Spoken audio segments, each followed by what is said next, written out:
Boa noite. No nosso imaginário coletivo, o passado do Brasil só começa em 1500, quando Cabral aqui chegou e encontrou aquele grupo de índios na praia. A memória histórica mais geral criou a impressão de que nada ou quase nada existia antes, como se não houvesse um passado mais distante, uma antiguidade que pudesse revelar quem foram e como viveram os primeiros habitantes dessa terra. Nós vamos tratar disso esta noite com uma arqueóloga que há 30 anos investiga nossas origens e que nesse trabalho fez importantes descobertas arqueológicas no Brasil e nas Américas. No centro do Roda Viva esta noite, Nied Guidon, fundadora do Museu do Homem e que está ajudando a contar a pré-história brasileira através dos sítios arqueológicos descobertos no Piauí.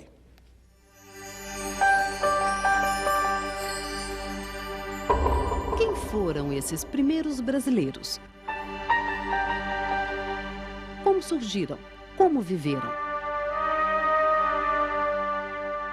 E quem imaginou que um dia teríamos de fazer essas perguntas em pleno sertão do Piauí?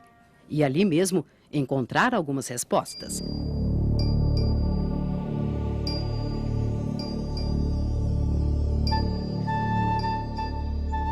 É essa paisagem deserta em São Raimundo Nonato, no sudeste piauiense, que está ajudando a reescrever a pré-história brasileira.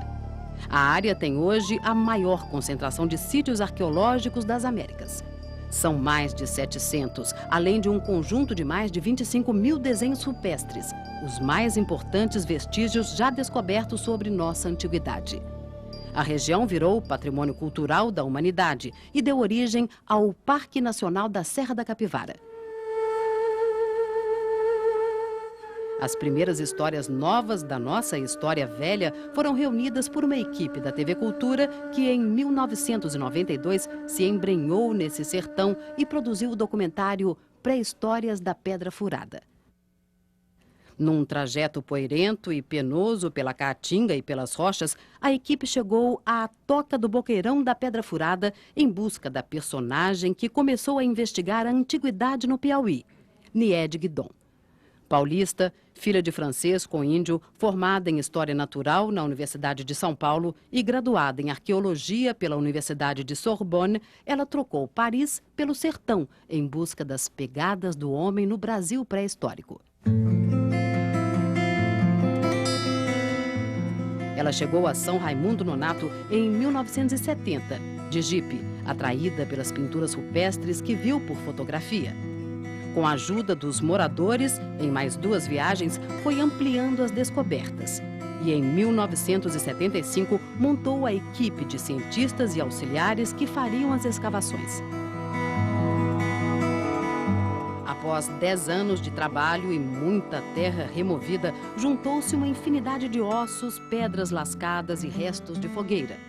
O carvão estudado revelou que o homem passou por ali há cerca de 50 mil anos e contrariou a teoria de que a primeira chegada do homem ao Brasil foi há 12 mil anos.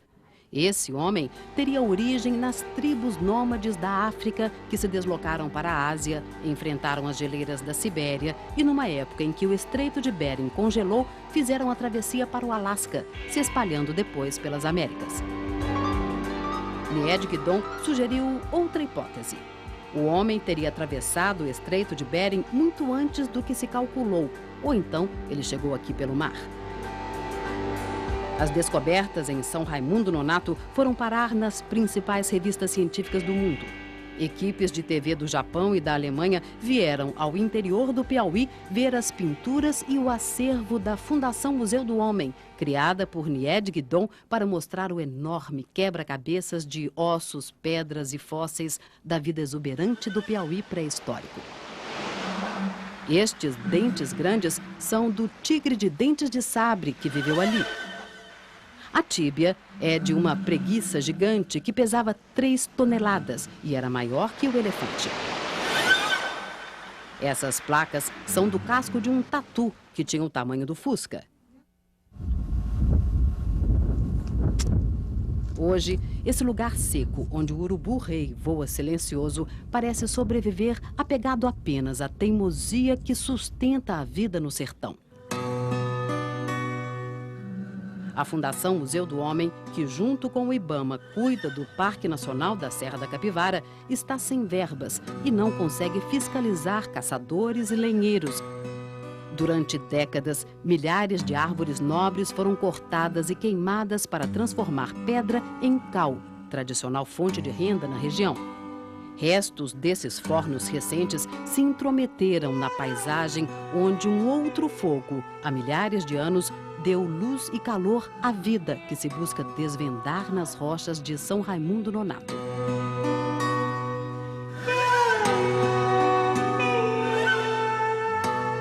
Nos desenhos mais antigos, essa gente parecia alegre, dançava, registrava cenas de sexo. Mais tarde, outros desenhos, com mais cores, revelaram as primeiras cenas de luta entre eles, de sexo em grupo e também de união para enfrentar animais perigosos. Esses povos podem ter desaparecido há 6.000 anos. Depois deles, vieram outros na aventura humana de nascer, sobreviver e morrer. Deixaram pouquíssimos registros e há dúvidas sobre se desapareceram ou se viveram, dando origem aos nossos índios.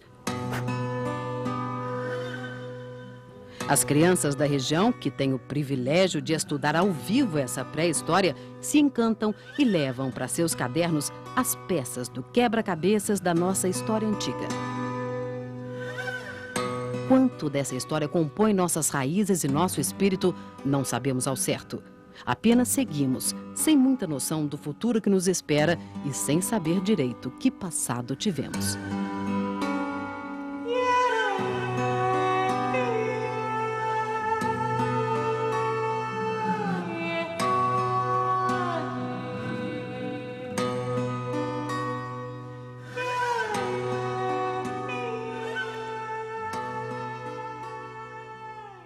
Para entrevistar a arqueóloga Aninha de Guidon, nós convidamos Enio Candotti, presidente da Sociedade Brasileira para o Progresso da Ciência, Ana Lúcia Azevedo, editora de Ciência e Vida do jornal O Globo, Pablo Nogueira, repórter da revista Galileu, Beto Ricardo, antropólogo do Conselho Diretor do Instituto Socioambiental, Mônica Teixeira, editora de Ciência e Tecnologia da TV Cultura, e José Luiz de Moraes, arqueólogo, vice-diretor do MAI, Museu de Arqueologia e Etnologia da Universidade de São Paulo, a USP.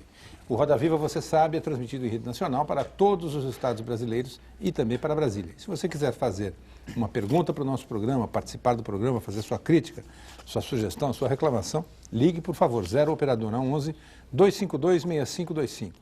O nosso fax, o número está aí na tela, 0 operadora 11 3874 3454 e o endereço do programa rodaviva@tvcultura.com.br na internet. Boa noite, doutora Niede. Boa noite. Queria começar com o seguinte, o que falta para que o Parque da Serra da Capivara continue funcionando? Bem, atualmente nós estamos tendo problemas de recursos para a manutenção, o funcionamento do parque, a proteção, porque nós há 7 anos começamos junto com o IBAMA um programa de vigilância bastante cerrado, de maneira a conseguir a recuperação da fauna. A fauna se recuperou muito bem, a flora também, o parque está absolutamente em estado fantástico, mas tudo isso exige uma permanência constante, não é? Naquela região, e nós estamos agora com dificuldades bem grandes por causa de todos esses cortes que houve no orçamento, que já se repetiam há algum número de anos, mas que ultimamente tem se acelerado. Quanto de dinheiro e quem é que tem que dar esse dinheiro? Bem, o Parque Nacional é um parque nacional, portanto, ele depende do IBAMA, do Ministério do Meio Ambiente, não é? E também, como nós somos um patrimônio da Unesco e um patrimônio do IFAM, um patrimônio nacional, nós dependemos do Ministério da Cultura. E ambos os ministérios, infelizmente, são sempre os que têm mais problemas de recursos, apesar da melhor boa vontade que têm os funcionários, os ministros. O que nós temos atualmente é uma situação onde não existe mesmo recursos. E nós estamos chegando ao fim da nossa própria disponibilidade. Atualmente, inclusive com a greve do IBAMA, nós estamos tendo que abastecer os carros do próprio IBAMA, porque a situação está muito difícil. E não sei até quando nós o mês passado eu tive que dar o pré-aviso a todos os nossos funcionários e eles se reuniram e disseram que não querem deixar o trabalho, porque eles disseram tudo que nós fizemos, se nós deixarmos, vai ser destruído. Então, eles estão trabalhando como voluntários, sem saber se vão ganhar ou não. São todos pais de família, todos eles precisam desse dinheiro e nós estamos tentando resistir ao máximo para que o trabalho desses 30 anos não seja destruído. Mas o presidente Lula não falou uma vez, pelo menos eu vi numa declaração da senhora, dizendo que queria transformar isso no maior parque arqueológico do mundo? Sim, ele falou quando esteve lá, nós estivemos com ele, nós estivemos naquela recepção que houve a Teresina e isso foi declarado. Mas, depois disso, eu acho que houve contingências econômicas, não é? E esse parque representa um investimento extremamente importante. Nós tivemos investimentos do Banco Interamericano, do próprio Ministério do Meio Ambiente, do Fundo Nacional do Meio Ambiente, e construímos uma infraestrutura perfeita, uma infraestrutura que faz dele, hoje, o melhor parque da América Latina. Preservamos os sítios arqueológicos, que são um dos maiores tesouros que o Brasil tem. Os especialistas da Unesco consideram as pinturas da Serra da Capivara da mesma qualidade artística daquelas da França. Nós temos um potencial turístico imenso. Hoje nós estamos com 518 sítios com pinturas. É a maior concentração de todo o mundo. Esses sítios foram preparados para visitação pública. Hoje nós já temos 126 sítios preparados, perfeitamente preparados, que o visitante, primeiro, ele não pode depredar a pintura, estragar as camadas arqueológicas, mas ele pode fotografar de perto, ele está protegido, não corre risco para a sua integridade física, de maneira que foi tudo feito com muita atenção para que esse parque tivesse este potencial turístico, que é a maneira que nós vimos naquela região de criar um processo de desenvolvimento econômico e social. Porque quando nós recebemos a incumbência do IBAMA de preparar o plano de manejo e o plano de proteção do Parque Nacional, a primeira coisa que nós decidimos foi que era impossível você preservar a cultura e a natureza num local de miséria, de fome, de ignorância. E que seria necessário criar escolas de alto nível, preparar aquela população e criar novas fontes de trabalho. Porque o que eles querem, e o que eles dizem sempre, é que eles querem trabalhar. Eles precisam de trabalho. Porque se eles não têm trabalho lá, eles vêm para as cidades. Mas ninguém deles gosta. Eles deixam a família, eles deixam os filhos, vêm para São Paulo, para Brasília. Mas eles procuram ficar lá. E se tiverem emprego, eles ficam lá. E eles entenderam que o Parque Nacional é a única possibilidade. Porque eu trabalho lá há 30 anos. Há 30 anos eu vi diversos programas governamentais de desenvolvimento, através do antigo DENOX, da SUDENE, do Banco do Nordeste. Há 60 anos que existem projetos e dinheiro colocado lá. E a cada novo presidente que é eleito, nós ouvimos a mesma coisa. O nordestino está morrendo de fome, de sede, nós temos que fazer a transposição do São Francisco, nós vamos fazer o projeto tal e vamos melhorar o Nordeste. Passam-se 4 anos, 8 anos, o novo presidente declara a mesma coisa. E o que me assusta muito é que nesses 30 anos, quando eu lá cheguei, o rio Piauí corria. Da ponte no meio da cidade, as pessoas pescavam, tiravam peixes grandes. A cidade de São Raimundo Nonato tinha umas 10 lagoas, onde havia garças, patos, os patos selvagens, até hoje vêm, só que as lagoas não existem mais. Tudo foi sendo aterrado pelo processo de erosão violenta por causa do desmatamento. O solo é um solo extremamente frágil, arenoso. Os vales foram se enchendo de areia. É costume jogar todo o lixo dentro dos rios, das lagoas. Lagoas foram aterradas para construir casas em cima dela. E nós assistimos a essa degradação. Nós temos, inclusive, dados que demonstram a diminuição da chuva.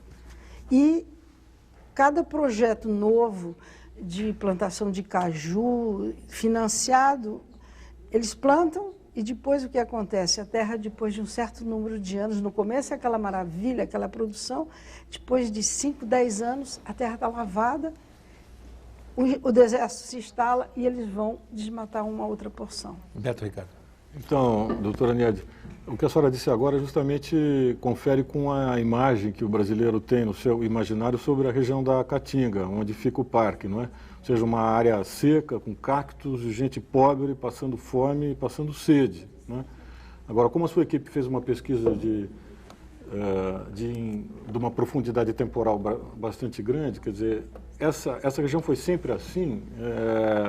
Como é que evoluiu? Por que chegou nessa situação? Enfim, queria que a senhora falasse um pouco o que... Quando nós chegamos, por exemplo, todas as partes baixas, que lá eles chamam de baixões e boqueirões, eram cobertas por floresta de aroeira, pau-d'arco, angico, angelim, árvores enormes. Nós temos até hoje lá na região espécies animais e vegetais da Amazônia e da Mata Atlântica.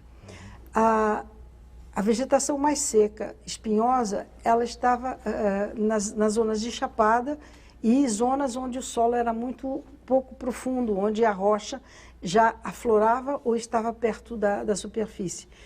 O que nós assistimos foi o desmatamento.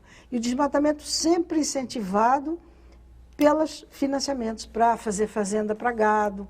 E depois, então, uma vez desmatado, você não tem condições de criar capim, nem de desenvolver nenhuma criação, porque a região realmente é uma região de solo e de uma irregularidade de chuvas que não é favorável a essas atividades agrícolas e pastoris, não é? Então, sobretudo, se desmata, se vende a madeira e durante um certo tempo se vive do produto da venda da madeira. Aí, quando falta o dinheiro, se vai atrás de um novo financiamento. De maneira que não existe nada que seja contínuo. E, sobretudo, nesses 30 anos eu não vi nenhum projeto que deu certo. Agora, o que me assusta é exatamente esta incapacidade de analisar, de ver as razões de tudo isso, da miséria continuar depois de tanto investimento e procurar novas saídas.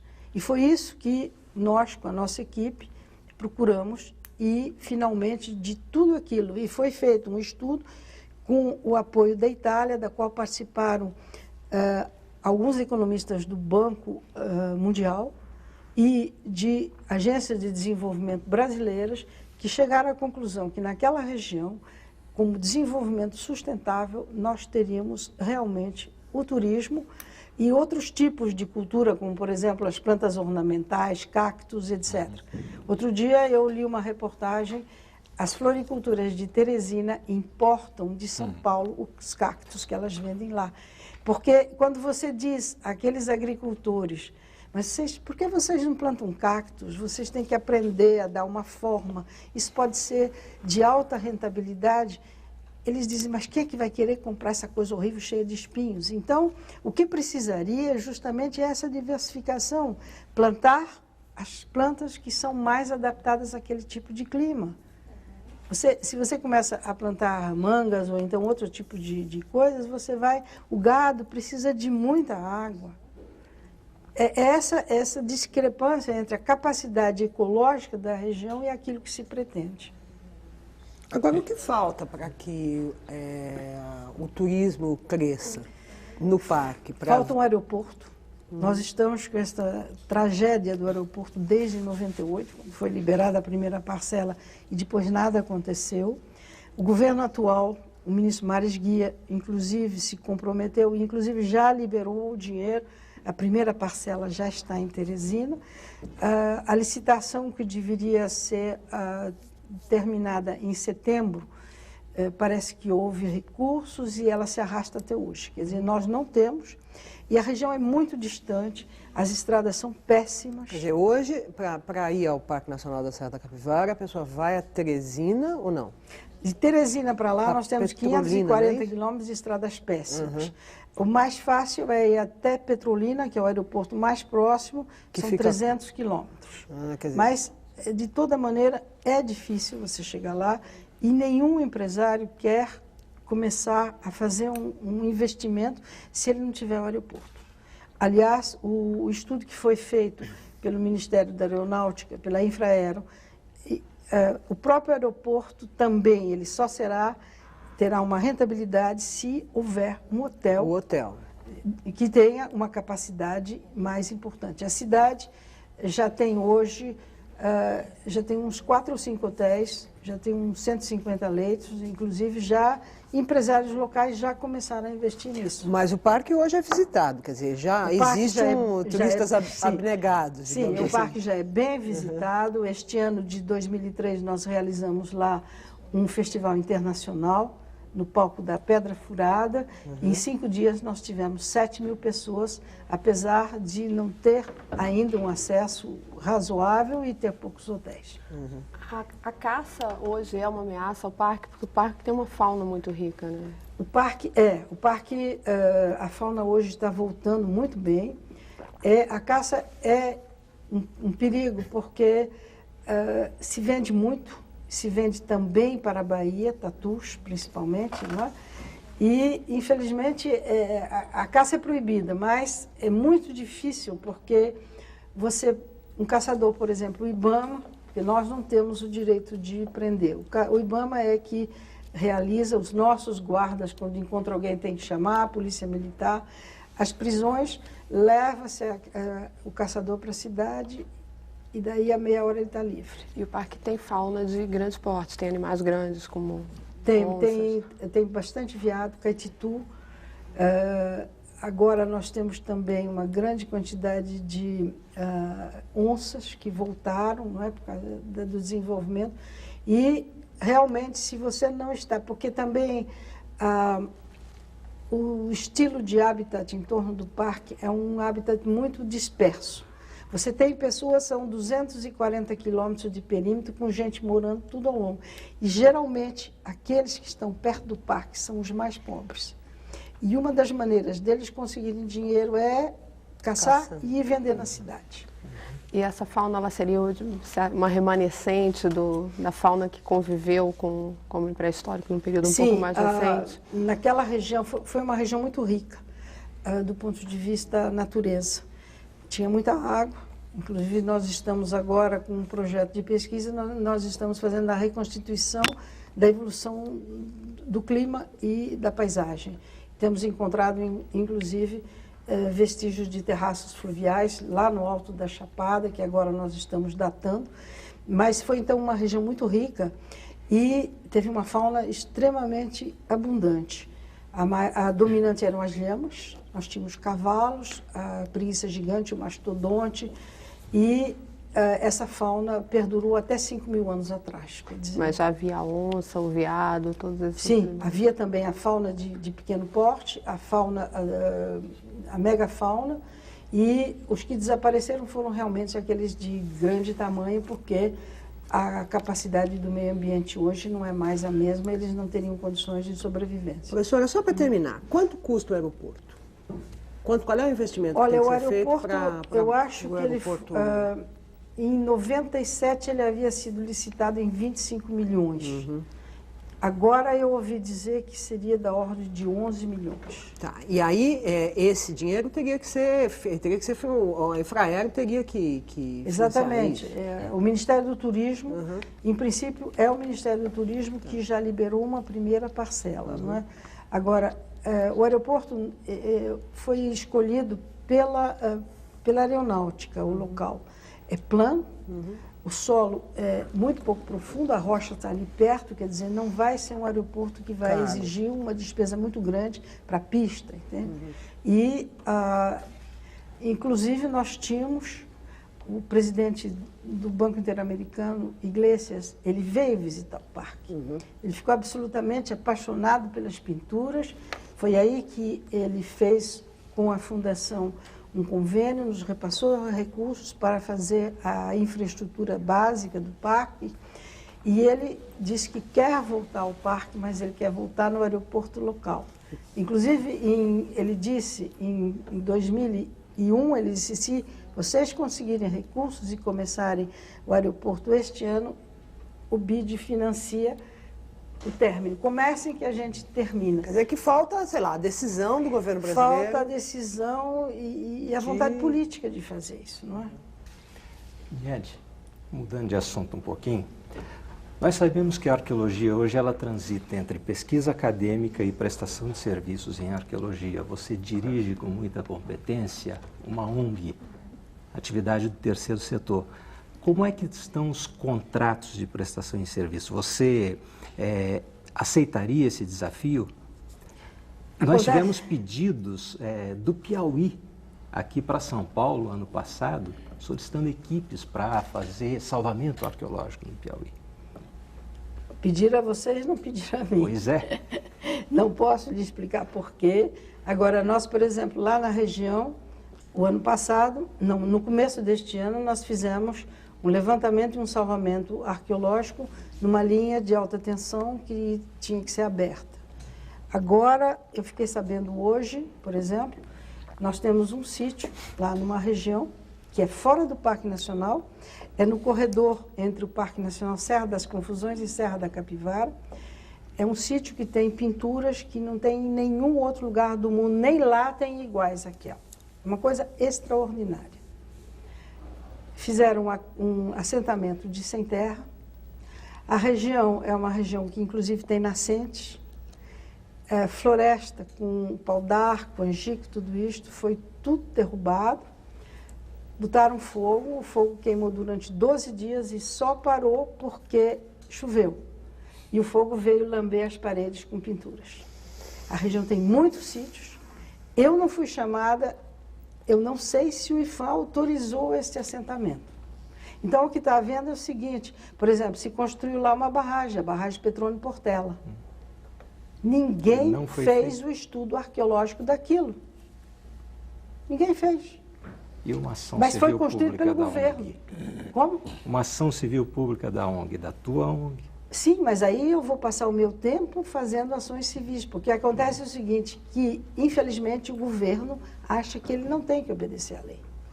E outro dia me disseram o seguinte, que a lei, a famosa lei Jânio Quadros, que protege os sítios, mas ela é só para o sambaquis.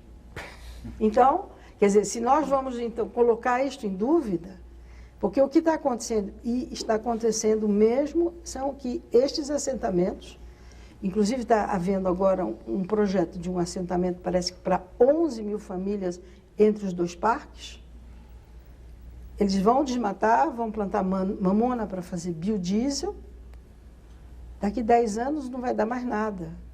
Inclusive numa região onde, primeiro, a água que está sendo usada é a água subterrânea, Piauí tem a maior reserva d'água, mas essa água foi datada. Na região de Picos ela tem 22 mil anos, na nossa região nós datamos.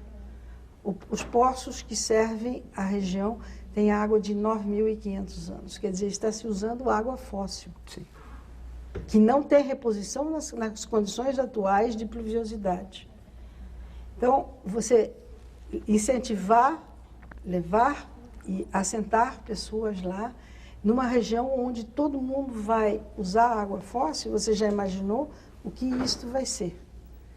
E você não consegue convencê-los que aquilo que nós fizemos no Parque Nacional, por exemplo, a região chove, nós temos 640 milímetros de chuva, o que é a mesma coisa que certas regiões da França, extremamente ricas. Só que a chuva é irregular, mas chove muito.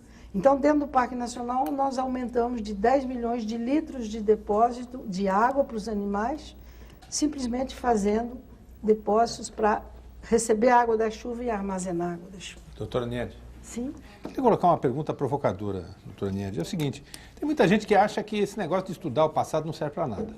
Acha que a gente tem que matar a fome do povo, que a gente tem que dar emprego para as pessoas, que a gente tem que pensar na alta tecnologia, mas que ficar sabendo se chegamos aqui há 12 mil anos, há 60 mil anos, se veio do Estreito de Bering ou veio por mar, pouco importa. E, na verdade, a senhora mesma havia mencionado um pouquinho antes do programa começar que o brasileiro tem pouco interesse, tem pouco motivação para examinar o passado e fica louco para ir lá ver as pirâmides do Egito, né, ver as grandes maravilhas, a muralha da China e companhia bela.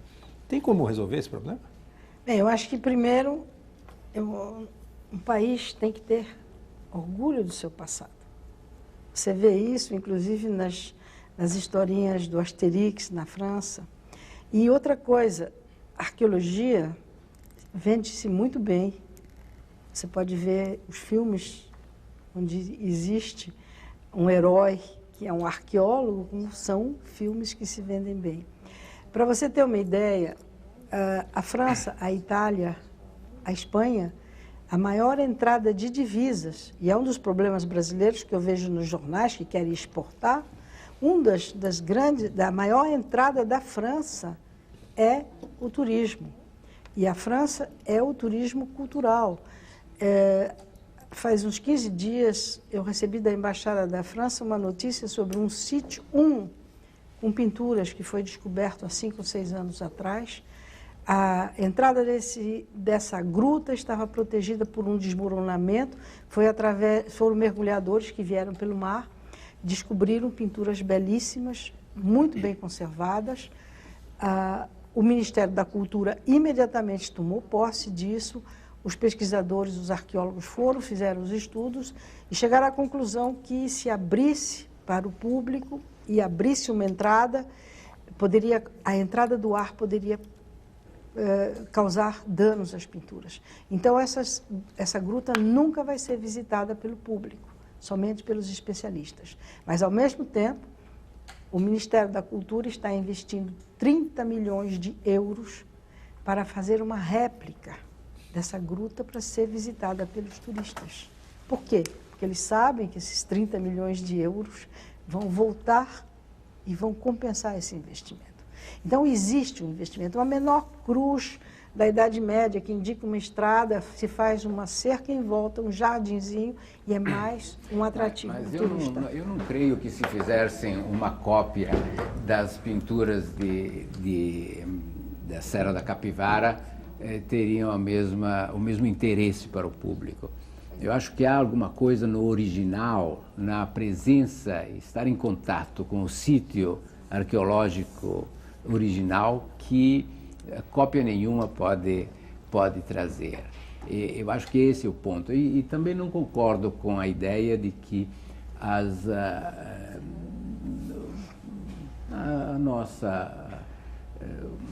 nossa sociedade não se interessa pelo seu passado. Se assim não fosse, as igrejas estariam vazias. A pré-história,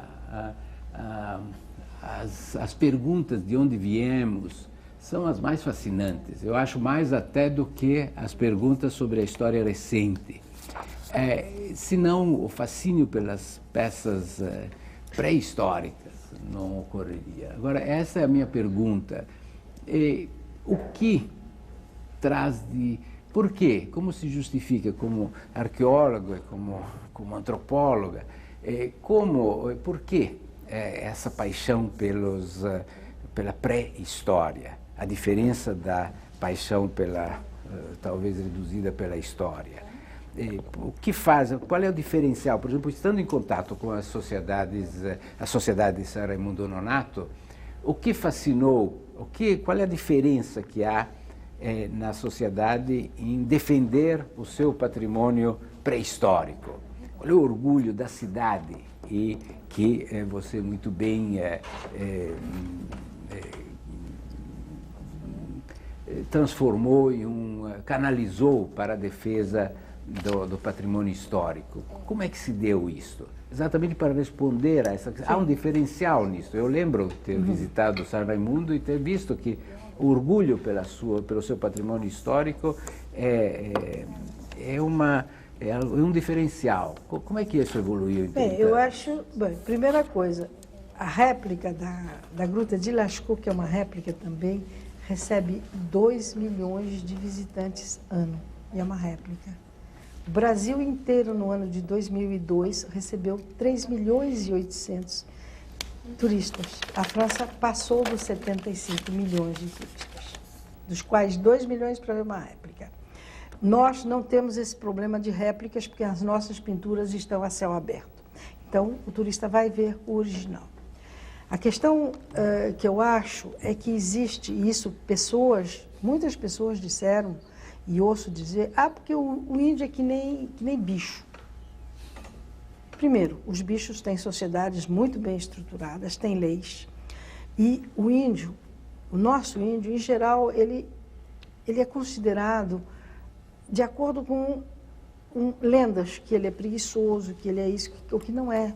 Simplesmente o índio não trabalha como escravo. E tem toda a razão.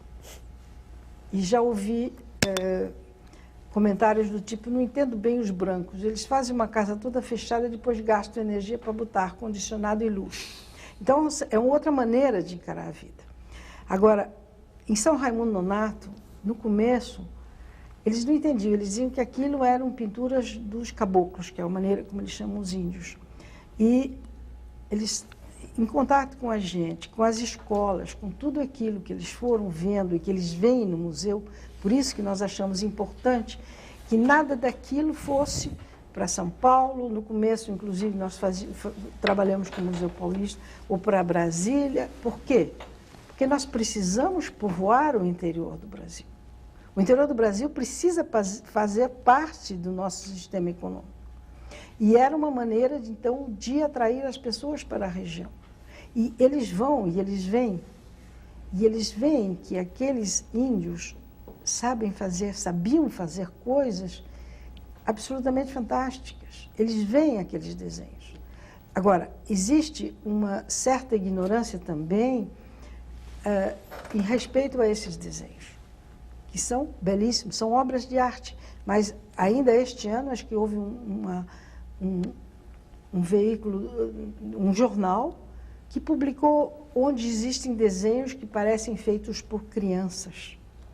Quer dizer, o fato deles terem uma técnica de perspectiva, eles terem uma criatividade diferente da nossa, faz com que se pense, que as pessoas que não têm a cultura suficiente, que é uma pintura de criança. Mas não é, entende? Quer dizer, e as pessoas aprendem a ver. Você sabe muito bem que a gente aprende.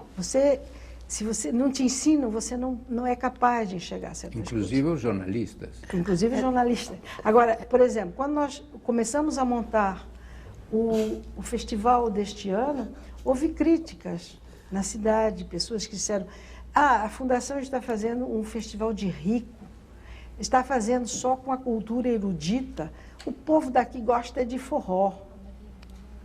O festival teve 7.000 assistentes em 5 dias, foi transmitido em direto pela televisão para todo o Piauí, e toda manhã, quando eu vou ao mercado buscar a comida que a gente dá aos macacos durante as épocas de seca, que é o momento que eles se reproduzem e falta comida lá dentro, o pessoal do mercado de São Raimundo Nonato, pessoas humildes, me diziam, doutora, mas eu não sabia que era tão lindo assim, mas que coisa linda. Comentavam os dançarinos da Alemanha, o mímico que veio da Escócia, adoraram e perguntaram se não podia na cidade fazer o mesmo espetáculo que eles tinham visto. Quer dizer, do momento que você oferece uma boa qualidade, claro, o povo gosta também. Claro. Paulo. Professora, eu queria mudar um pouco a pauta e fazer umas perguntas sobre o seu trabalho arqueológico científico. A senhora, desde os anos 80, a senhora já defende uma data mais antiga para a entrada do homem na América, e o que a gente viu nos anos 90 foi realmente uma caminhada da academia americana nessa direção também. Quer dizer, descobertas feitas por arqueólogos americanos também estão indicando que essa entrada do homem aqui, essa chegada do homem aqui, se deu há mais de 12 mil anos. Agora, o que eles estão achando lá não chega perto das datas que a senhora propõe. Quer dizer, talvez com exceção do único sítio de Middlecroft, que chega mais ou menos em 40 mil, o que eles estão chegando lá é alguma coisa em torno de 18, 20, quer dizer, bem abaixo das datas de 50 mil que a senhora está propondo.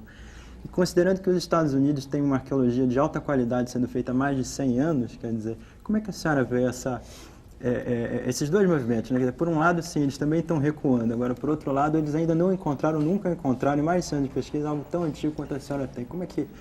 nesse sentido, parece um pouco fora de contexto. Acontece o seguinte. Primeiro, a técnica americana é diferente da nossa. Nós escavamos as grandes superfícies.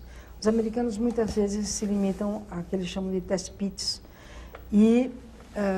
na realidade, também, durante muito tempo, eles procuraram lá onde a teoria dizia que eles iam encontrar.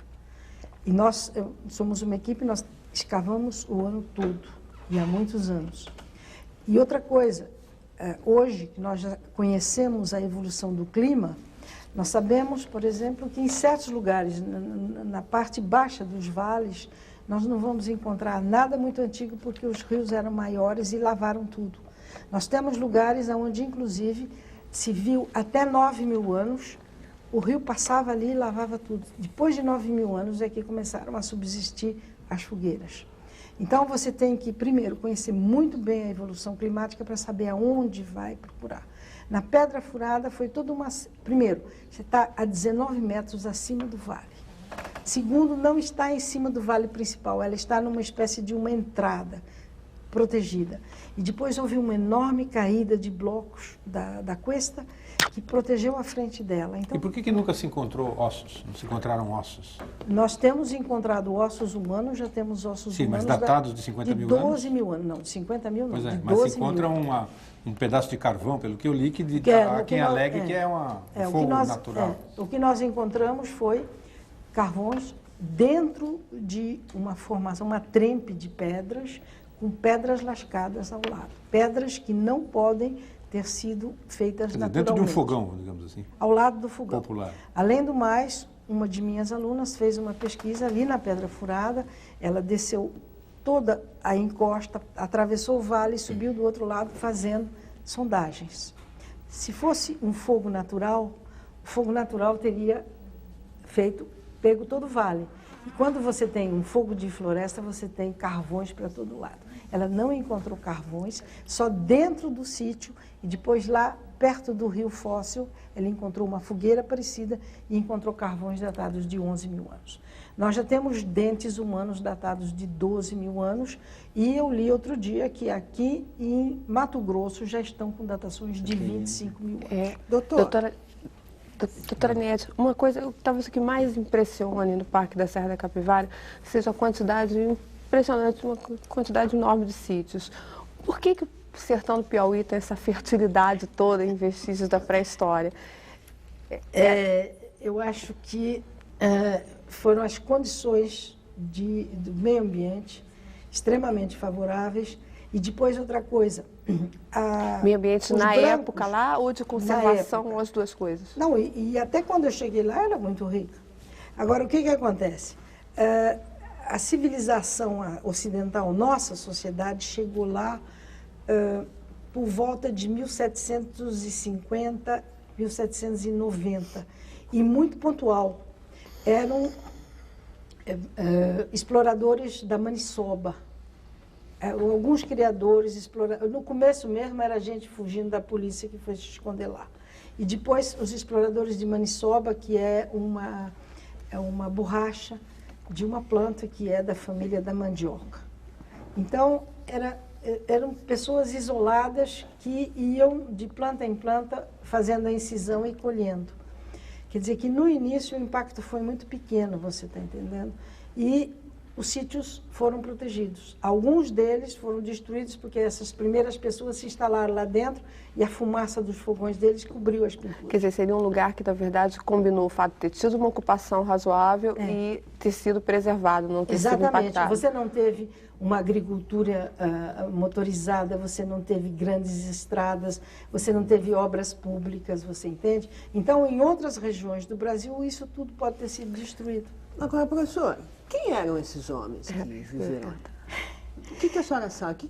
Olha, nós estamos atualmente, nós temos já uma boa coleção de esqueletos, inclusive indo desde 12 mil, agora nós temos um sítio que nós estamos datando neste momento, não sabemos ainda a idade, e estamos tentando fazer o estudo genético, porque atualmente se pode estudar o DNA fóssil.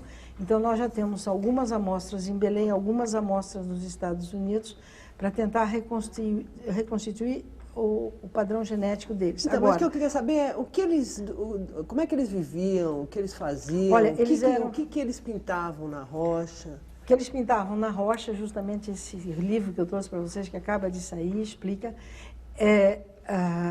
era o meio de comunicação deles. Era um sistema de comunicação extremamente avançado. aonde, então, eles não escreviam, não tinham alfabeto, mas eles, através disso, porque você vê a repetição de certas cenas, que deviam ser cenas ligadas a mitos, a ritos deles, que ficaram e são repetidas. Entende? Mas esse índio, ele não é o índio que existe hoje. Esses povos, eles foram totalmente extintos ou eles deixaram... A nossa hipótese de trabalho é que esses povos lá são ancestrais das famílias G, de língua G. Eles têm muitas... a cenografia da pintura lembra muito rituais dos índios G. E os índios G estavam aqui na costa no momento da chegada dos portugueses. Eles foram sendo empurrados depois. E quantos a senhora acha que podiam morar ali? Olha, o caçador-coletor, ele nunca faz grandes... a população nunca é muito grande, porque ele sabe muito bem que se ele começar a se reproduzir demais, o impacto na natureza vai ser grande. Normalmente... Quer dizer que quem vivia lá caçava e coletava. Caçava e coletava, mas um caçador, em geral, um casal de caçador faz 2 filhos, nunca mais do que isso. E outra coisa, o caçador tem as suas leis. O que eu digo hoje é que quem preda os animais não é um caçador no parque atualmente. Outro dia nós prendemos um caçador que tinha 23 tatus com eles, dos quais 19 eram fêmeas prenhes. Ou seja, a nossa veterinária tentou salvar, fazer uma cesariana e morreram todos os filhotes. Você multiplique 19 por 4, você vai ver. Então, isso não é um caçador. Não era isso que acontecia. O caçador, coletor mesmo, de sociedades tribais, ele vive na natureza, ele é um dos elementos da natureza. Ele não se acha superior à natureza. Então, ele caça dentro daqueles limites, ele mantém, inclusive, uma população que está distribuída em pequenos grupos, que tem um território de caça grande, entende? E com isso, então, eles vivem perfeitamente e nós não temos em nenhum dos esqueletos pré-históricos um sinal de desnutrição. Agora, doutora Niede, por que o homem no Piauí, ele pintava, existem centenas de sítios lá com vestígios de pinturas, por que parou de pintar? Por que as pinturas pararam de ser feitas? Por que o índio, então, esse de tradição G, não deixou... Acontece o seguinte, nós datamos as pinturas de que maneira? Um pedaço de parede com pintura cai perto de uma fogueira, a gente data a fogueira, então aquela tem pelo mínimo aquela idade. Mas nós não sabemos quando parou. E o problema da colonização do Piauí é que foi extremamente brutal. Eles chegaram lá, mataram todos os índios. As únicas informações que a gente consegue obter é dormiam em rede e tinham arco e flecha, só isso. Quer dizer, não se sabe nem o nome dos índios. A pintura era religião, a pintura ela tinha função de caça, de comunicação? Era um meio de comunicação. Mas meio de comunicação eu não entendi, a senhora falou isso agora há pouco, mas assim, comunicação assim, é para deixar um recado? Não, é para dentro da sociedade deles, para passar de uma geração a outra aquilo que era importante. Agora, o que acontece? É um código que eles tinham para eles. Vocês têm que imaginar o seguinte, se a nossa sociedade desaparecer, se não tiver nenhum documento escrito sobre o significado dos sinais de trânsito nas ruas da cidade, vai poder interpretar aquilo? Não. Então, nós não temos o código do que isso significava para eles. Nós podemos ver, por exemplo, uma série de indivíduos dançando em torno de uma árvore. Então, em torno de uma árvore, mas o que significava isso? Você tem índios... Por que aquilo que era pintado? Exatamente. Você tem índios em Pernambuco que até hoje dançam em torno da árvore. Você pergunta para eles, eles dizem, nós fazemos isso porque os antigos faziam, mas nós não sabemos mais por quê. Seria preciso aprender a ver com os olhos deles. Exatamente. O código se perdeu. Então, se eu disser, bom, isso daqui... Eu já vi, por exemplo, a interpretação para um círculo com raios, dizendo, isso é o sol. E uma vez, conversando com um índio, o índio disse, bom, isso daqui, a aldeia e o caminho que vai para as roças, que a aldeia é redonda. Eles têm certas técnicas de perspectiva completamente diferentes. Portanto, dizer que uma pintura é isso ou aquilo, é absolutamente... Você pode dizer, mas você não pode provar. Portanto, não é um caminho científico. Então a senhora imagina que eram famílias que viviam de caça e coleta, que tinham esses ritos, provavelmente, digamos, que pintavam na rocha, e usavam que instrumentos? O que eles dispunham? O que era a cultura material? A cultura material deles, então, no início são pedras lascadas, depois você tem... A pedra lascada servia para quê, professora? Desculpa. Olha, a pedra lascada tem várias... Você tem facas de pedra lascada, você tem aspadores que eles deviam usar para preparar instrumentos, para preparar couro e madeira. Você tem uns instrumentos maiores, mais pesados, que podiam servir para cavar. Pegando o gancho, qual a data mais antiga para a pedra lascada, Niede? Lá? É. Em carbono 14 nós temos 56 mil anos. E pintura? A pintura tem o professor Shigeo Watanabe, da USP. Nós temos um sítio que é no calcário, onde as pinturas estavam cobertas por calcita. Ele datou a calcita de 35 mil anos. E de onde vinham as cores? Como? As cores. As cores, você tem o vermelho, que é óxido de ferro.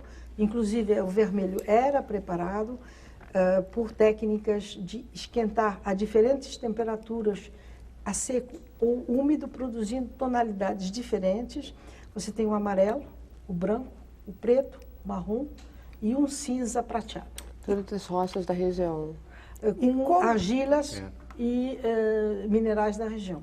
Agora, doutor, todas essas descobertas demoram tempo e custam caro, e precisam de vocações. Qual é a política científica da sua fundação? Como é que a senhora... Porque todo esse trabalho começou com uma missão franco-brasileira. Né?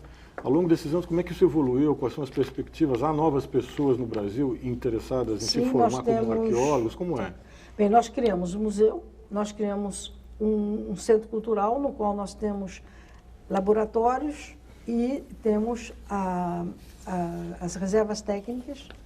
E nós, atualmente, fazemos parte, criamos juntamente com a Federal de Pernambuco, uma pós-graduação em Arqueologia e Ciências da Conservação. Aliás, nós mantemos...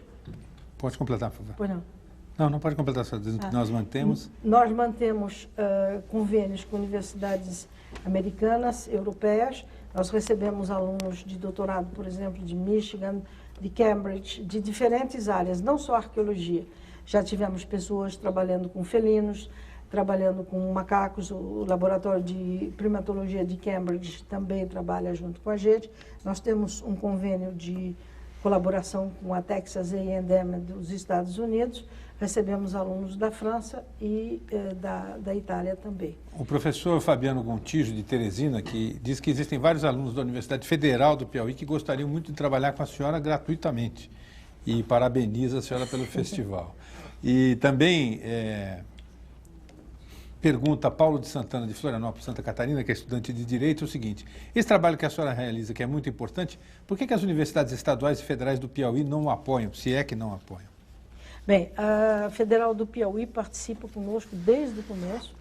A professora Conceição Lage fez Química em São Paulo, Arqueologia conosco, depois fez 4 anos e meio em Paris, trabalhou nos laboratórios de conservação de pinturas rupestres em Paris, fez o doutorado lá, e é ela que formou e dirige a equipe de técnicos da região de São Raimundo, que mantém, então, as pinturas que trabalham cotidianamente no parque para manutenção.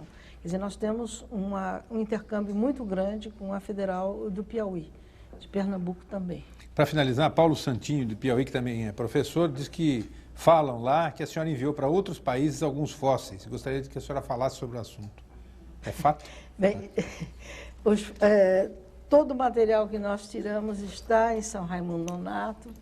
Só vai sair de lá se eu não tiver dinheiro e tiver que desligar a eletricidade do museu, porque nós temos, inclusive, múmias que são mantidas com ar-condicionado e desumidificador e que não podemos parar, porque senão elas apodrecem. O que vai para o exterior, às vezes, é um pedaço de osso para uma datação, é um resto de carvão, sedimentos para serem analisados, quer dizer, e tudo isto, todo o material, às vezes, atualmente, nós temos um aluno brasileiro de Pernambuco que está fazendo seu doutorado na França. Ele, então, pediu para levar uma série de pedras lascadas para fazer análises com laboratórios que, infelizmente, nós não temos no Brasil. São laboratórios que têm todo um sistema para fazer fotos em 3 dimensões de tudo isso que nós não temos. Se pede autorização do Instituto do IFAM, vai o material e o material volta. Doutora Niede, eu moro num lugarejo chamado Santo Antônio de Lisboa, em Santa Catarina, Florianópolis, a poucas quadras de um lugar chamado Sambaqui. E foi quando eu mudei para lá, há 5 anos, que eu descobri os tais sambaquis, que até então eu ouvia falar como mera menção nos livros brasileiros, muito rapidamente. Descobri que eles são maiores e mais antigos do que as pirâmides do Egito e fiquei absolutamente abismado, né, na minha santa ignorância. O que eu queria perguntar para a senhora é o seguinte: de onde vieram, na opinião da senhora, eu sei que isso é uma especulação que os arqueólogos não gostam muito de afirmar, eles falam entre eles, né, longamente sobre o assunto. De onde vieram esses povos que de alguma forma estavam aqui há 5, 6 mil, 13 mil ou 50 mil anos atrás? Bem, na América até hoje nós só encontramos o Homo sapiens, que somos nós. Hoje já se sabe que o Homo sapiens, nós temos Homo sapiens datados na África de 180 mil anos. 180. 180 mil, e teoricamente admitimos que há 200 mil anos atrás o Homo sapiens apareceu na África. Ele teve então tempo suficiente para migrar, e o Homo saiu da África e ele foi para todos os continentes. Na realidade, eu não sou uma especialista em migrações. Eu trabalho lá no Piauí, a minha especialidade é esta. Agora, eu acho que nada impede que a gente pense que o Homo pode ter vindo para a América por Bering, ele pode ter vindo pelas correntes das Aleutas, porque houve momentos em que o mar esteve até 150 metros abaixo do nível atual. Então, havia muito mais ilhas.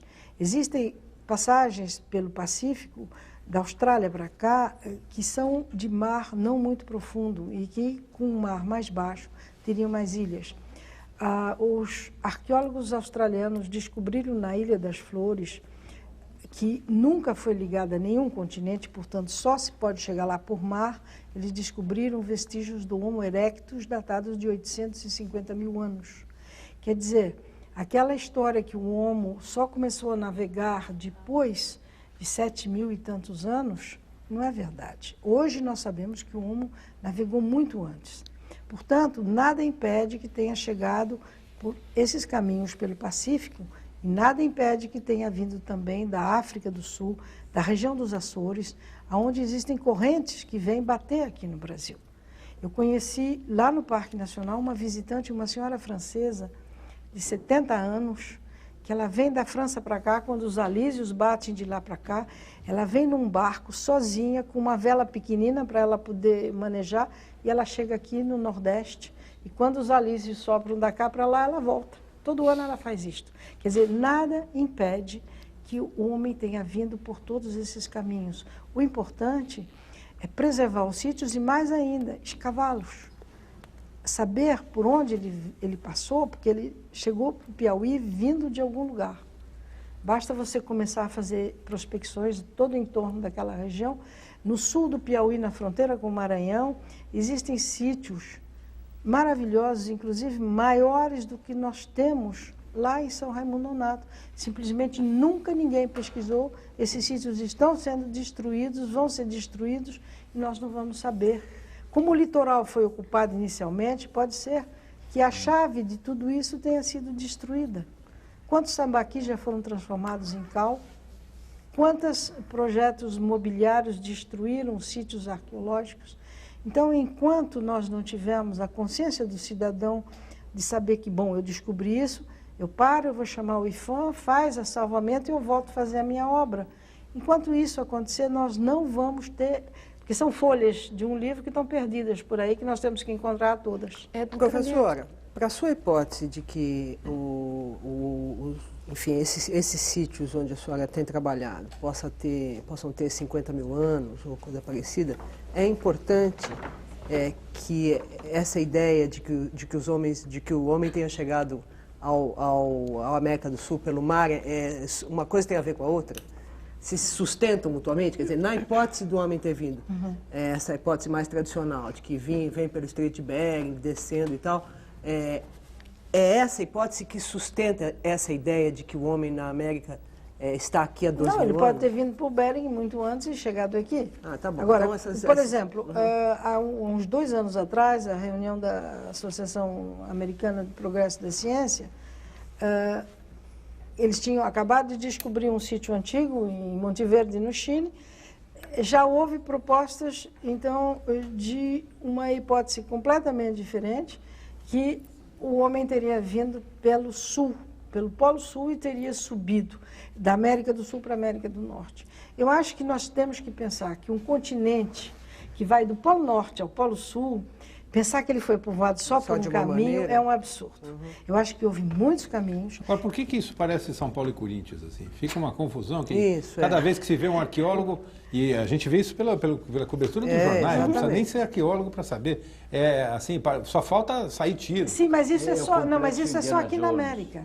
Isso é só aqui na América. Por exemplo, quando eu estudei arqueologia em Paris, o que me ensinaram sobre a arqueologia da França é completamente diferente de hoje. Na Europa nós tivemos descobertas que, entende, na Espanha existe um sítio fantástico com erectus, com Neandertal, com sapiens e tudo. E tudo isso mudou. Simplesmente nós temos que pensar que uma teoria... O que é uma teoria? É uma tentativa de explicar dados. Se os dados mudam, a teoria tem que mudar. E isso é que não sei por que houve assim um saudosismo e ficaram todos assim grudados nesta teoria. Realmente, é o que eu digo, se eu fui para o Piauí certa de que eu ia trabalhar com coisas extremamente recentes. Quando o laboratório francês me passou a primeira datação, que foi de 25 mil anos, eu peguei o telefone e disse para ele, olha, vocês misturaram as amostras, porque na América não tem nada dessa idade. Eles viraram para mim e disseram assim, é melhor você voltar a escavar um pouquinho mais, porque a amostra era a sua. E foi daí que nós passamos a escavar 750 metros quadrados e a Pedra Furada tem 58 datações. Não existe outro sítio na América com tanta datação. Não foi uma ou duas, é toda uma sequência de alto a baixo, entende? Quer dizer, o que nos interessa é a pesquisa. Se fosse uma pintura de 2 mil anos, eu estaria lá do mesmo jeito, porque é a mesma importância. Não é a questão da idade. A idade eu também não posso, porque a teoria diz que não é, eu não posso, aquilo que nós descobrimos eu tenho que dar, publicar. Então, isso existe. Por exemplo, essas pedras lascadas mais antigas, eu estive no Texas agora em abril, eu levei algumas peças, elas foram fotografadas lá, eles têm um sistema fantástico de fotografia que eu, infelizmente, não tenho dinheiro para ter, foram estudadas por eles no departamento de física, na parte de dinâmica, e eles disseram, isto só pode ter sido feito pelo homem. Para demonstrar que a pedra foi lascada propositalmente. Só pode ser feito pelo homem, porque quando uma pedra cai e bate, o lascamento é assim. O gesto humano tem esta curva. Então, um professor de física, de dinâmica, ele é capaz de dizer isto foi feito desta maneira e não naturalmente. Quer dizer, nós somos os primeiros a ter um rigor científico. Eu tive uma excelente formação aqui na USP, eu tive excelentes professores na USP, em seguida em Paris, e eu sei muito bem aquilo que eu afirmo. E quando eu afirmo uma coisa é porque eu tenho certeza. Mas há um ceticismo, ou pelo menos houve um ceticismo, mesmo na comunidade científica brasileira, nos seus pares arqueólogos, em relação a essa datação. Quer dizer, não é só aquilo que o Pablo trouxe de uma controvérsia, vamos dizer, internacional. Como é que a senhora recebe isso e vamos dizer assim, é sinal de quê? Quer dizer, é porque a teoria dizia... Eu não sei por quê. Porque existem, por exemplo, pessoas que criticam, mas nunca foram lá ver. Nunca examinaram as peças em suas mãos. Agora, nunca houve o menor problema em toda a Europa. E mesmo dentro dos Estados Unidos existem universidades que, inclusive a Texas, eles querem vir escavar conosco. E nós estamos programando uma escavação, porque a Pedra Furada foi escavada mais ou menos metade do sítio. Ainda temos outra metade que foi conservada. Estamos pensando em fazer uma grande escavação internacional para que, então, outros colegas possam vir e ver aquilo que foi encontrado, entende? Agora, por que eu realmente não sei. Agora, tem uma coisa, sempre quando se descobre uma coisa, o primeiro a gente leva muita pedrada. Agora, doutora Lascada. Niede, voltando um pouco à questão da informação, né, e do desapego, suposto desapego do brasileiro pela pré-história, por que a nossa pré-história, né, está tão ausente dos nossos livros didáticos? Por que os livros, na sua opinião, por que não se ensina para o brasileiro na escola sobre pré-história? É tão superficial? Porque justamente eu acho que não sei se não existe uma obrigatoriedade, eu acho. Atualmente já existem livros, eu sei, porque eu recebo muito pedidos mas eu digo assim, a de alunos de curso secundário que me pedem, eu tenho que fazer um trabalho para a minha escola, pode mandar informações. Agora, mas é isso que eu digo, não existe este apego. Eu acho que o brasileiro, por exemplo, não tem orgulho de ter os índios como seus antepassados. Eu não vejo isso, entende? Se você vê a cultura brasileira, você chama muito mais atenção para a parte que vem da África. A música, o carnaval, isso aqui. Eu já vi gente dizer, mas índio é muito chato, eles não têm, a música deles é chata, é repetitiva e tudo isso. Quer dizer, eles não ficaram na moda. E, na verdade, análises genéticas mostram que a gente é muito índio. Exatamente, né? É muito índio. Todos nós. Todos nós. Agora, o que acontece é que não se deu o valor, entende? Porque sempre foi essa coisa, porque eles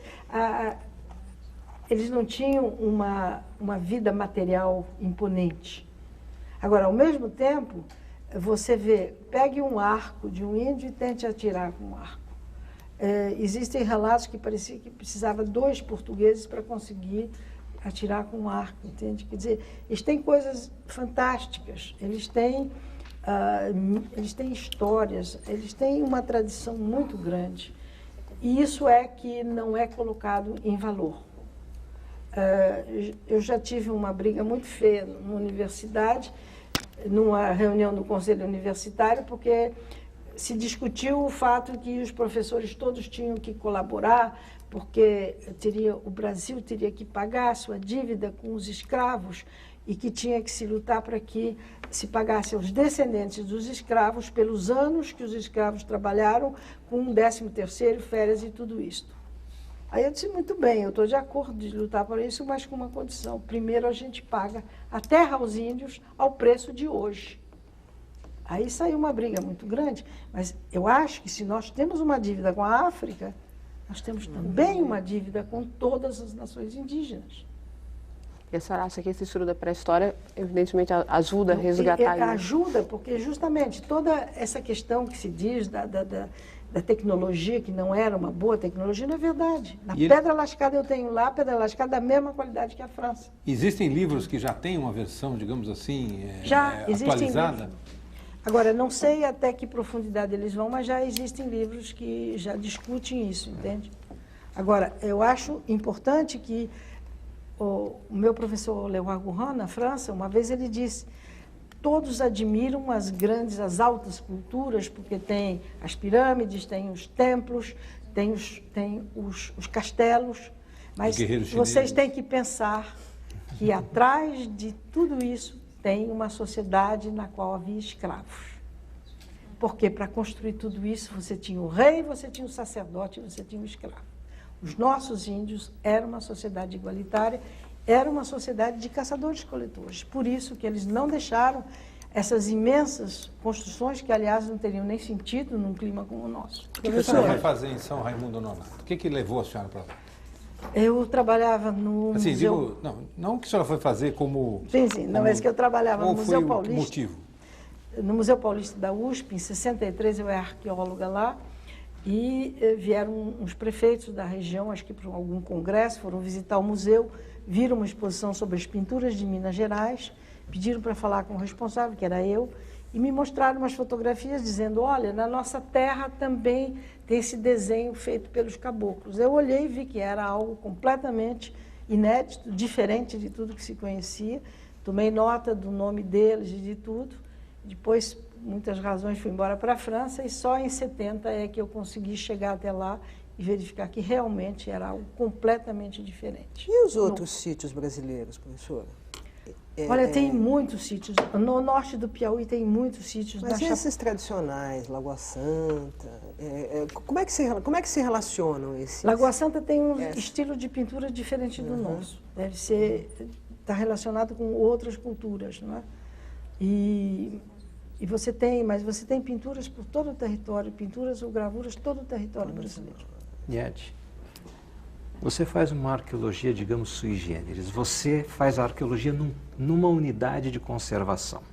Então você tem que ter um trato muito próximo com as duas entidades que cuidam da arqueologia e do parque. Como é que andam as relações com o IBAMA e com o IPHAN? As relações são excelentes, nós somos igualmente pobres, todos nós. Não, a gente se dá muito bem. O IBAMA sempre teve a gentileza, o chefe do parque é sempre indicado por nós, é sempre um técnico. Nós temos técnicos trabalhando, nós não temos políticos trabalhando com a gente. E com o IPHAN também, quer dizer, o IPHAN, já chegamos a oferecer ao IPHAN, inclusive construir uma sala que se chama Sala IPHAN, equipei com computador, com tudo, pedindo que ponham um funcionário lá. Porque o nosso problema principal é que quando existe algo contrário à lei, nós não temos autoridade, nós não somos uma autoridade. Então, é difícil, tem que chamar a Polícia Federal, o juiz federal, tem que vir em Teresina, representante do IPHAN e tudo isso. Então, nós gostaríamos que, pelo menos, houvesse um representante do IPHAN e um dos procuradores do IBAMA lá. Nós já oferecemos, inclusive, para pagar as despesas de estadia, porque isso nos facilitaria. Porque também tem o fato de que, do momento em que nós temos que brigar quando tem um caçador, e o caçador tem sempre alguém que o protege, colocado lá em cima, a gente acaba ficando meio mal com a população, entende? Isso daí é uma coisa que realmente nós precisaríamos ter a autoridade presente. Agora, doutor Niede, se eu estou entendendo bem, a situação atual do parque, ela está ameaçada de se deteriorar. Não é? Completamente. Então, eu queria saber da senhora, a senhora acha que estamos na iminência de ter que lançar uma campanha, um SOS Serra da Capivara? Sim. Como é? Olha, eu estou chegando aqui vindo de Brasília. Né? Eu estive no Ministério da Cultura, o secretário executivo. A proposta que eu fui levar a eles foi o seguinte: compor um grupo de trabalho com um representante do Ministério do Meio Ambiente, um representante do Ministério da Cultura, um do Ministério do Turismo e um do Ministério da Educação. E esse grupo de trabalho, juntamente com a chefia do parque e conosco, definir quais são as necessidades para manter o parque nesse estado que ele está hoje. E esse grupo é que faria a gestão, então, dos recursos. E a senhora imagina que é quanto dinheiro? De quanto dinheiro nós estamos falando? Sem contar o aeroporto, sem fazer hotel? Para manter o parque como ele está hoje, sem nenhum novo investimento, mas manter com a mesma qualidade, com a preservação com de 109 tudo, funcionários. Nós precisaríamos, no mínimo, R$220 mil por mês. É pouco, né? É pouco, mas nós não temos. Quer dizer, atualmente, isso mesmo não nos é repassado. E agora, o que o secretário executivo nos propôs, que ele acha que é muito complicado fazer um grupo de trabalho que vai lá para São Raimundo e tudo isso, o que ele nos propôs, e que nós estamos trabalhando nisso nesse momento, é que ele e o ministro da Cultura, juntamente com o ministro do Meio Ambiente, iriam contactar 6 ou 7 grandes empresas estatais para que cada uma fizesse uma doação mensal para que não faltasse essa soma mínima mensal. É isso que a gente está tentando fazer agora. A senhora mencionou, voltando atrás um pouco, a senhora mencionou a lei assinada pelo presidente Jânio Quadros em 61, que é a lei que tombou os sítios arqueológicos. Mas eu acho que tem muita gente que não sabe que lei é essa e o que isso significa. Porque eu acho que seria conveniente para explicar, porque às vezes o sujeito tem um sítio arqueológico encostado no quintal de casa, não está nem sabendo que é um sítio arqueológico e segundo que aquilo não pertence a ele. Bom, nós chamamos de sítio arqueológico qualquer local no qual exista um vestígio da passagem do homem pré-histórico. E pela lei do Jânio Quadros, então, é uma lei que tombou, quer dizer, todos os sítios pré-históricos, aqueles então que conservam a memória do nosso passado, pertencem à nação brasileira.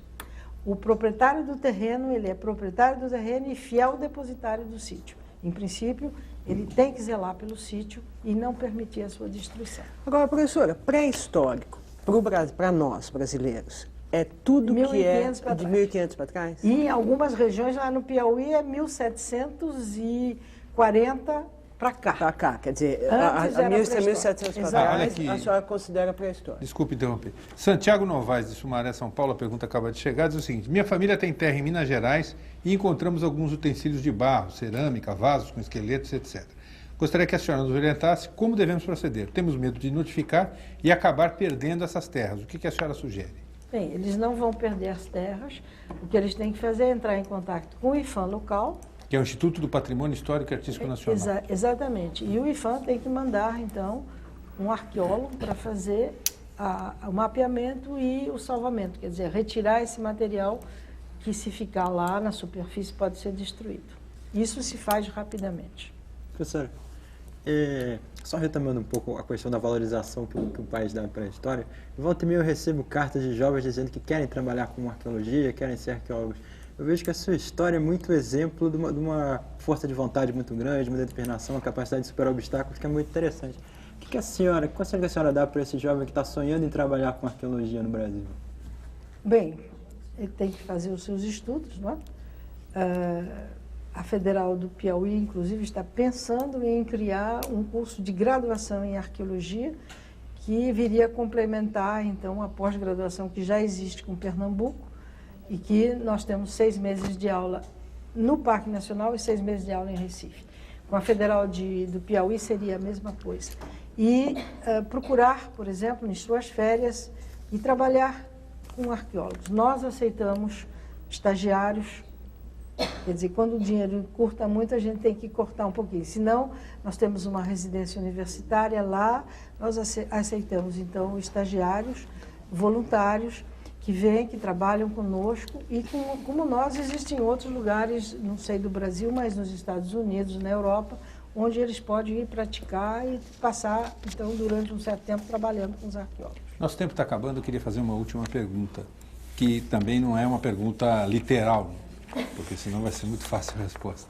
Eu queria saber o que a senhora encontrou em São Raimundo Nonato. Quer dizer, a senhora encontrou uma porção de sítios arqueológicos, certamente encontrou um projeto de carreira, de vida, etc., mas encontrou mais alguma coisa lá? Quer dizer, aquilo é o motor da vida da senhora? Bem, eu encontrei uma beleza fantástica. Quer dizer, aquele parque tem realmente...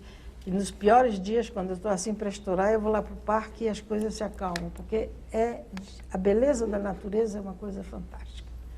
E a beleza de todas essas sociedades que nos precederam e, sobretudo, que viveram lá e que você vê nas pinturas que era uma sociedade feliz e rica. E quando eu a comparo com a miséria de hoje, principalmente das crianças, nós trabalhamos muito com as crianças, temos um programa com a Ayrton Senna de ProArte, onde as crianças trabalham, eu acho que a gente tem que resgatar. E é isso que me segura lá. Eu queria que o Piauí voltasse a ser o que ele já foi, uma região de riqueza e de felicidade. Professora Aniele Guidon, muito obrigado pela sua entrevista. Boa Obrigada. sorte. Eu tenho certeza que esse alerta vai funcionar e pelo menos espero que isso aconteça. Muito obrigada. O mais breve e obrigada possível. a todos. Obrigado aos nossos entrevistados, a você que está em casa e na segunda.